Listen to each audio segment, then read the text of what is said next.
Hello guys, welcome to our channel. This is Teja. ప్రస్తుతం మనతో పాటు సీనియర్ జర్నలిస్ట్ నమ్ము బాలాజీ గారు. నమస్తే సార్. నమస్తే. సో డిఎస్పీ నళిని, సో ఈమె ఒక మాజీ డిఎస్పీ అని చెప్పొచ్చు. గతంలో తెలంగాణ ఉద్యమం జరిగినప్పుడు ఆమె రాజీనామా చేశారు ఆమె పదవికి.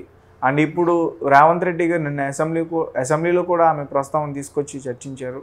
అండ్ రేవంత్ రెడ్డి గారు ఇప్పుడు ఆమెకి ఏం పదవి ఇచ్చారు, దాన్ని ఆమె తిరస్కరించిందని కూడా బయట అంటున్నారు. సో దాని గురించి ముందు రేవంత్ రెడ్డి ఏం చెప్పారనేది చెప్పుకుందాం, దాని తర్వాత ఆమె లైఫ్కి వెళ్దాం. సో యాక్చువల్గా రేవంత్ రెడ్డి ఒక 2 రోజుల ముందే తర్వాత డీజీపీతో తర్వాత సిఎస్తో మాట్లాడారు.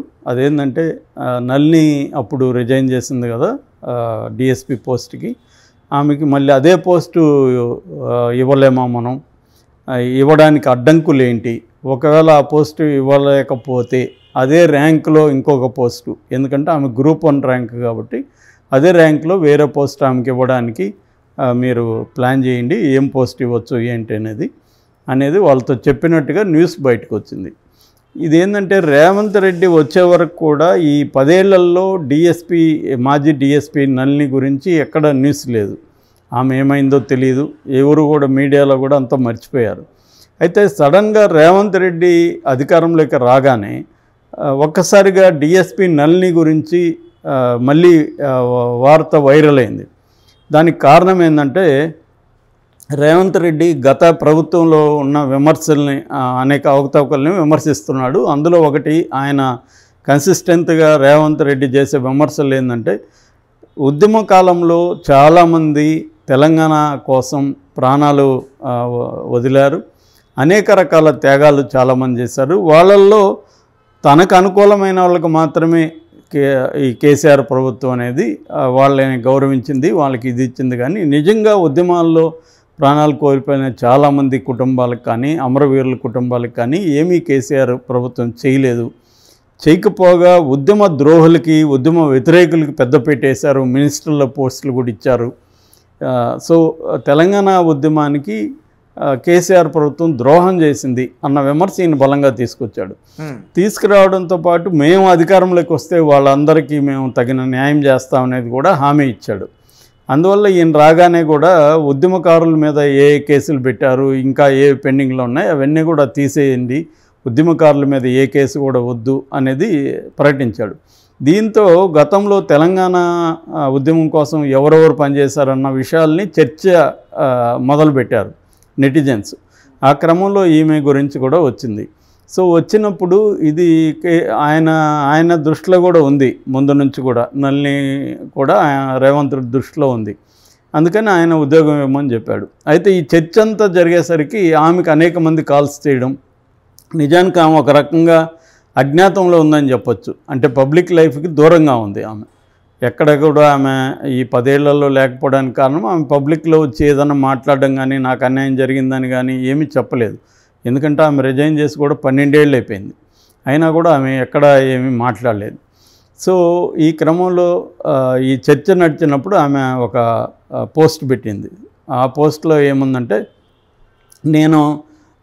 నన్ను ఇప్పుడు మళ్ళీ గుర్తు చేసుకున్నందుకు మీకు అందరికీ ధన్యవాదాలు. నేనైతే డిఎస్పీగా ఇప్పుడు టెక్నికల్ కూడా పనికిరాను, ఎందుకంటే డిఎస్పీగా కావాల్సిన ఫిట్నెస్ నాకు లేదు. నేను రొమటైడ్ ఆర్థరైటిస్తో బాధపడుతున్నాను, ఇప్పుడిప్పుడే కోలుకుంటున్నాను. రెండోది ఆ కైండ్ ఆఫ్ ఆప్టిట్యూడ్, అంటే డిఎస్పీ పోస్ట్కి కావాల్సిన మైండ్ సెట్ కూడా ఇప్పుడు నాకు లేదు. నేను ఆధ్యాత్మికత వైపు వెళ్ళిపోయాను, వేద ప్రచారకురాలుగా ఉన్నాను, ఆర్ష కవయిత్రిగా ఉన్నాను. సో నాకు అది ఇప్పుడు సూటు కాదు, నేను ఏ రకమైన ఉద్యోగానికి కూడా ఇంట్రెస్ట్ లేదని చెప్పిందాను. అయినా కూడా రేవంత్ రెడ్డి నిన్న అసెంబ్లీలో అది కూడా ఏంటంటే బీఆర్ఎస్ మీద చేస్తున్న విమర్శల్లో భాగంగా, సో కవిత నిజామాబాద్లో ఎంపీగా ఓడిపోతే ఆమెకు మళ్ళీ ఎమ్మెల్సీగా ఇచ్చారు. అదే ఒక డిఎస్పీగా ఉన్న నళిని తెలంగాణ ఉద్యమం కోసం ఆమె తన జీవితాన్ని త్యాగం చేసింది, ఆ పోస్ట్కి రిజైన్ చేసింది. ఆమెను పిలిచి మీరు ఎప్పుడైనా మాట్లాడారా, ఆమె ఎలా బతుకుతుందో కనుక్కున్నారా? మీ ఫ్యామిలీలో కవితకు మాత్రం ఓడించినా కూడా మళ్ళీ ఆమెకు పోస్ట్ ఇచ్చారు, అదే ఒక తెలంగాణ ఉద్యమానికి త్యాగం చేసిన డిఎస్పీ నళిని గురించి మీరు పట్టించుకోలేదు అనేది ఈయన మాట్లాడారు. ఆ కాంటెక్స్ట్లో ఆయన అది తీసుకొచ్చారు బయటికి. అంటే గత ప్రభుత్వం చేసిన అనేక అవకతవకల్ని సరిచేస్తాను నేను, గత ప్రభుత్వం ఏ ఏ పనులు చేయలేదో, మంచి పనులు చేయలేదో అవన్నీ నేను ఇప్పుడు చేస్తాను అనేది రేవంత్ రెడ్డి ముందు నుంచి కూడా మాట్లాడుతూ వస్తున్నాడు. ఆ క్రమంలో ఆమెకు పోస్ట్ ఇవ్వాలని రేవంత్ రెడ్డి అనుకున్నాడు. అయితే నిన్న అసెంబ్లీలో మాట్లాడిన దానికి మళ్ళీ నల్ని సమాధానం ఇచ్చింది ఫేస్బుక్లో. ఆమె ఏం చెప్పిందంటే, నా జీవితాన్ని దయానంద సరస్వతికి సమర్పణ చేశాను, నేను పోలీస్ కాకుండా వేరే ఉద్యోగం చేయలేను, సీఎం గారు మీలో మంచి స్పార్క్ ఉంది, నా ధర్మ ప్రచారానికి ఉపయోగపడేలా ఏదైనా సహాయం చేస్తే స్వీకరిస్తాను, త్వరలో మిమ్మల్ని కలుస్తా. ఇది ఆమె పెట్టిన పోస్టు. అంటే ఆమె క్లియర్గా ఆమె మైండ్ సెట్ అంతా కూడా ఒక ఆధ్యాత్మికత వైపు మళ్ళీపోయింది. దయానంద సరస్వతి ఇదిగా అంతకుముందు పతంజలి దీంట్లో కూడా పనిచేసింది ఆమె. సో ఇప్పుడు కంప్లీట్గా మనకు ఒక మైండ్ సెట్ మారిపోయినప్పుడు మళ్ళీ బ్యాక్ రమ్మంటే రాలేరు ఎవరైనా కూడా. ఆమె అప్పట్లో తెలంగాణ ఉద్యమం కోసం పోరాడిన ఇది ఉంది. నిజానికి అది ఎప్పుడో బ్రిటిష్ వాళ్ళ కాలంలో మనం విన్నాం. మన పోలీస్ ఆఫీసర్లు కొంతమందిని భారత ప్రజల మీద అటాక్ చేయమని బ్రిటిష్ వాళ్ళు పిలిపించినప్పుడు, నేను నా సొంత ప్రజల మీద లాఠీ ఉపయోగించను, తుపాకీ ఉపయోగించనని చాలామంది ప్రాణాలు కోల్పోవడానికి కూడా సిద్ధమయ్యారు, ఉద్యోగాలు కోల్పోవడానికి కూడా సిద్ధమయ్యారు, జైలుకు పోవడానికి కూడా సిద్ధమయ్యారు అప్పట్లో జాతీయ ఉద్యమంలో. ఆ తర్వాత మనం ఎప్పుడు ఇట్లాంటిది వినలేదు. ఈమె కూడా సరిగ్గా అలాగే, నేను నా తెలంగాణ ప్రజల మీద లాఠీ ఎత్తలేను, నేను ఈ ఉద్యమాన్ని అంచడానికి నేను ప్రయత్నించలేను అని చెప్పి ఆమె ధిక్కరించినప్పుడు ఆమెను కిరణ్ కుమార్ రెడ్డి ప్రభుత్వం సస్పెండ్ చేసింది. సస్పెండ్ చేసినప్పుడు మళ్ళీ రోసయ్య ప్రభుత్వం వచ్చినాక ఆమెని రీఇన్స్టాల్ చేశారు. అయితే చేశారు కానీ ఆమెను ఆంధ్ర అధికారులు పదే పదే నానా ఇబ్బందులు పెట్టారు, వేధింపులకు గురి చేశారు. దాదాపు 18 నెలల పాటు ఆమె ఈ వేధింపులకు గురైంది. ఈ వేధింపులు భరించలేక ఆమెను రిజైన్ చేసింది. అయితే రిజైన్ చేసిన కొన్ని రోజుల లోపలే తెలంగాణ అనౌన్స్ అయింది. తెలంగాణ అనౌన్స్ అయినప్పుడు అందరూ ఏమనుకున్నారంటే, ఈమెకి మళ్ళీ ఉద్యోగం ఇస్తారు అని అనుకున్నారు. కేసీఆర్ గారు ఆ పని చేస్తుంటే ఈమె మళ్ళీ డిఎస్పీగా అయిండేది. ఈ పాటికి ఆమె ఈ 12 ఏళ్లలో ప్రమోషన్ వచ్చి ఎస్పీగా కూడా అయిండేది. ఒక మంచి పోలీస్ ఆఫీసర్ని తెలంగాణ మిస్ అయినట్టుగా మనం చెప్పుకోవచ్చు. సో గ్రూప్ 1 అవ్వడం అంత ఈజీ కాదు, ముఖ్యంగా ఉమెన్కి చాలా కష్టం. అది కూడా ఈమె పేద బీసీ మహిళ, మేరుకులం అని నిన్న కూడా చెప్పుకున్నాం. మేరుకులం అంటే చెప్పోళ్ళు అని కూడా అంటారు వాళ్ళని, అంటే చిప్పోళ్ళు, అంటే బట్టల్ని చింపి కుట్టేవాళ్ళు.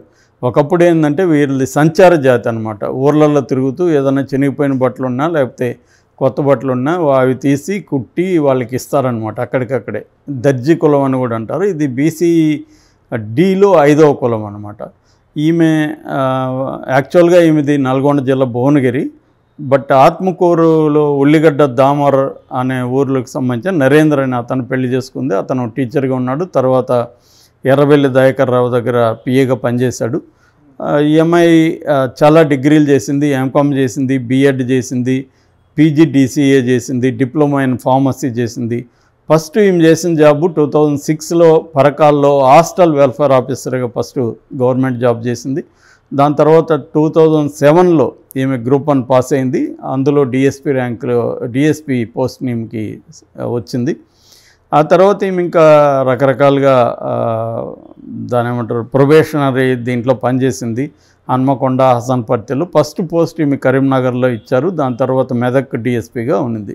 మెదక్ డిఎస్పీగా ఉన్నప్పుడే ఇది జరిగింది. సో ఆమెకు అప్పట్లో విద్యార్థుల నుంచి, నిరుద్యోగుల నుంచి, తెలంగాణ సమాజం నుంచి చాలా సపోర్టు కూడా వచ్చింది.